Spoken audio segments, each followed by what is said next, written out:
as I said, there's people in the streets and they are crashing out and they are going left, right, and center.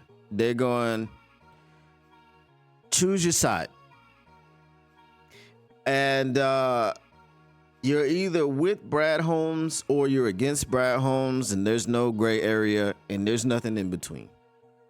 And I have to say, that makes very, very little sense. If you are looking objectively, and we're going to get into the moves that have been made today. If you're looking objectively at, what's his name? Roy Lopez.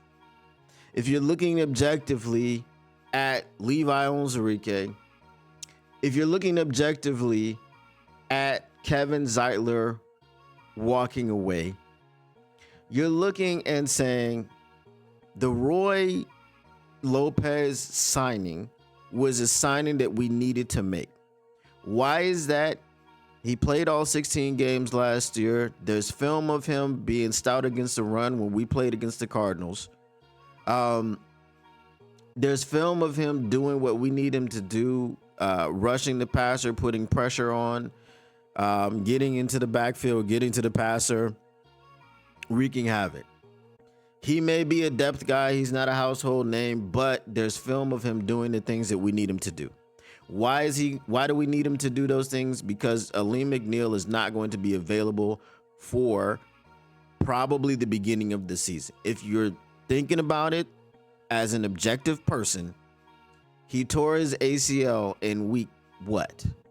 Was it week 14 or something like that? He tore his ACL against the Buffalo Bills.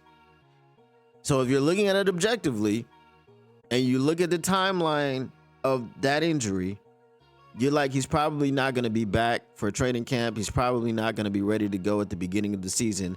But if he's on the pup for 4 to 6 weeks, then that's probably something that that is going to be the option, right? So you needed Roy Lopez and you needed Levi Onwuzurike. If you look at the Levi Onwuzurike signing, it's a 1-year deal up to $5.5 million. It's an incentive-laden deal. I don't know what the incentives are. When someone asked yesterday, would you bring back Levi Onwuzurike for $9 million? Shout out to Ronan99. He had that question. It was a mailbag question. Would you bring him back for $9 million? I said no, but they probably would.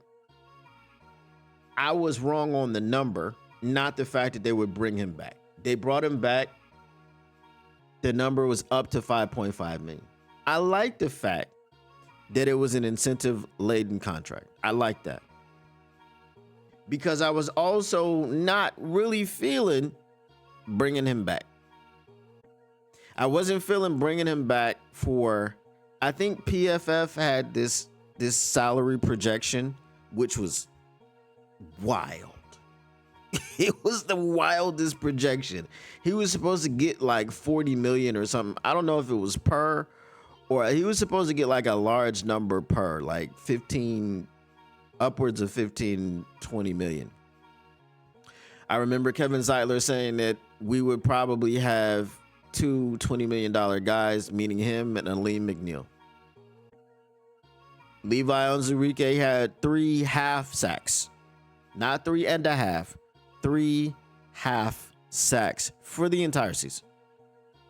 So when you were talking about bringing him back, I was not a fan, especially if you're talking about that type of price point. But 1 year, a deal where he bet on himself because he didn't have the type of year that he wanted to have going into free agency. So he's going to be incentivized to try to dominate and have he's going to another contract year, right? He's going to try to show improve. He's going to try to explode onto the scene. He's going to try to, as he said when he was drafted, F-ish up. Okay? He said he was going to do all that.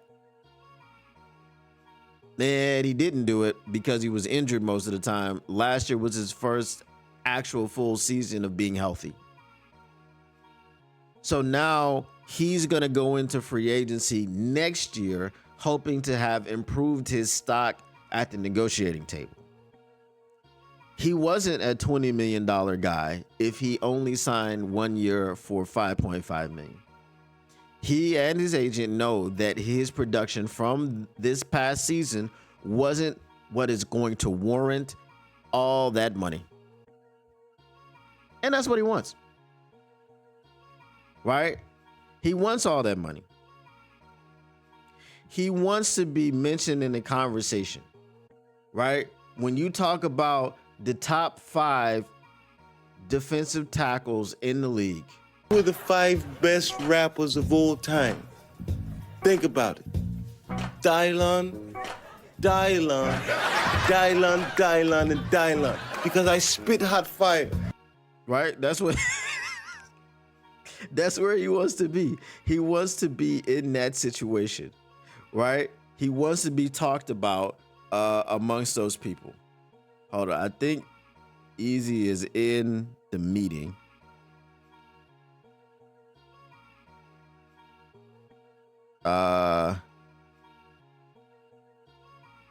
Hold on. No, that was just a whatchamacallit from them. Hold on.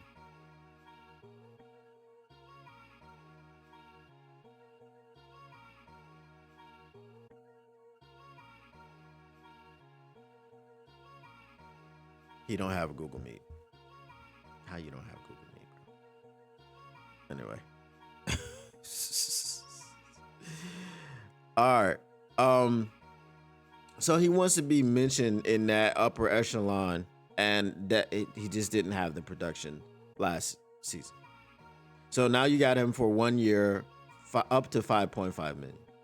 If he hits his incentives, which I don't know what they are, they're probably going to be somehow performance based and somehow participation based. Because again, last season was his only full healthy season. So that's another thing that he has to show teams on the open market, that he can stay healthy for multiple seasons. So he's hungry. He's coming back. He wants more money. Cool. Show it to us on the field. Also, he has opportunity to show it to us on the field because Aleem McNeil is not going to be available. Okay? Aleem McNeil is not going to be available at the beginning of the season. So when you look at these two signings objectively, you go, okay, these were good moves. When you look at these two signings for what they for what you want, I can understand you going, doesn't move the needle. Okay? I can understand that. It doesn't move the needle. And as a fan, you can feel the way you want to feel. I don't understand the drawing the lines in the sand, going, you're either with Brad Holmes or you're against Brad Holmes. I get it. Brad Holmes is the best GM that we've had since Martin Mayhew. Martin Mayhew only made a couple of mistakes. And those couple of mistakes were very large mistakes. They were glaring mistakes. The most glaring of them all was passing on Aaron Donald for Eric Ebron. That was the most glaring of them all. Not having a contingency plan, letting Sue walk out of the door, that was something else. But I don't think that the Aaron Donald thing was ever not as good, or I don't think that the Aaron Donald thing was ever not as glaring as anything else that he did. I think that's what he's going to be remembered for his entire tenure, not just in Detroit, outside of Detroit as well. But you would have to have someone who knows his history. Okay, Martin Mayhew, in case you guys didn't know, I think is working for the Commanders right now in some capacity. All right, Commanders fans, because they love to be in Lions fans chats. If y'all didn't know, Martin Mayhew is the guy that didn't draft Aaron Donald. He's the guy.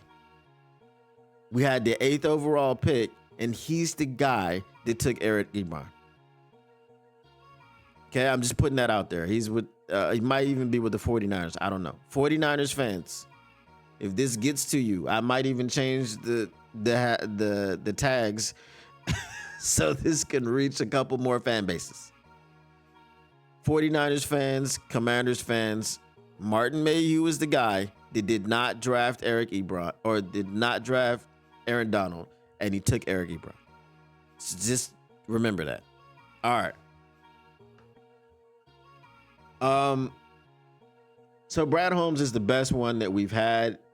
He's the one that has given us some playoff success. We didn't have any playoff success with Martin Mayhew. We did get to the playoffs a couple of times, but we didn't have any success. Didn't win any games. How can you question Brad Holmes? And why shouldn't you question Brad Holmes? Again, I'm going to offer you a middle view. How can you question Brad Holmes? Very simply, because you're impatient and you won a Super Bowl. That's how you question Brad Holmes. You're impatient and you want to see a Super Bowl. You've never seen one. I don't care how old you are. As a Lions fan, I do not care how old you are. You have never seen a Super Bowl. You have not been to one. You have not won one, because you can't win one unless you get to it. The Lions have 4 world championships. It's probably like a 1% of the fandom that has seen any of those titles. My father was alive the last time they won the title. I think my father was 12 the last time they won the title.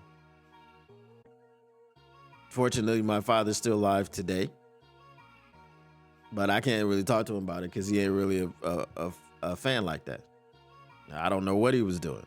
I know he was in Michigan. I don't know if he was watching, listening. I don't know if he was tapped in.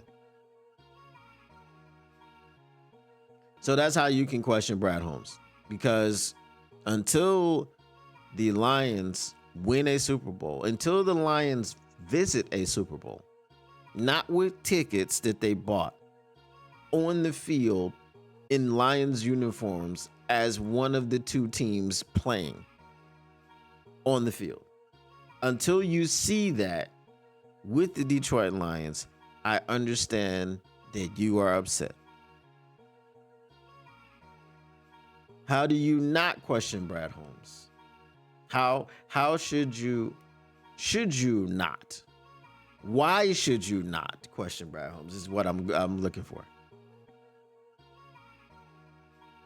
Because the way that he's been doing it has led to regular season success very quickly, which led to a surprise berth in the NFC Championship game, which then led to a 15-2 season and the number 1 seed, even though we didn't win a playoff game.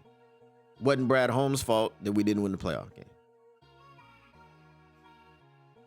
Right? So I see both sides of the coin, but again, I am in the middle. I want to see a Super Bowl championship before I die. When I started being a fan of the Detroit Lions, when did Barry get drafted? 89? I was 7. I am now 42. I have not seen my Detroit Lions go to a Super Bowl. I've seen them get close twice. Right? Now, I would submit that the first time they weren't actually close. When they played the Washington Redskins in that NFC Championship game and they got the brakes beat off of them. there wasn't any hope during that game. That got out of hand quickly. We were very close a couple years ago in San Francisco. That was probably our best opportunity. And then, of course, after that, you know, the infamous quote from Dan when he said he told the players that he doesn't know if we'll be back here again. So because your own coach said such things, and then the next season we went 15-2, and we didn't get to the NFC Championship game because we lost in the divisional round. That is why people will question it. And that is why people are feeling anxious while they're watching all these other signings. DeMarcus Lawrence, who we talked about yesterday, is a Seattle Seahawk. Right? Insert name here. This is the issue that we are having. All right. What up, though, Lions fans? It's your boy, Motor City Don P here. Listen, if you want to continue keeping your Lions news pragmatic, if you want to keep getting the stats and not none of that static, make sure you smash that like button. Make sure you subscribe. Make sure you share and let everybody know what's going on around here. And turn on your notifications, because how else would you know that we're up in here keeping your Lions news pragmatic? Appreciate you once again, and we are out. Peace.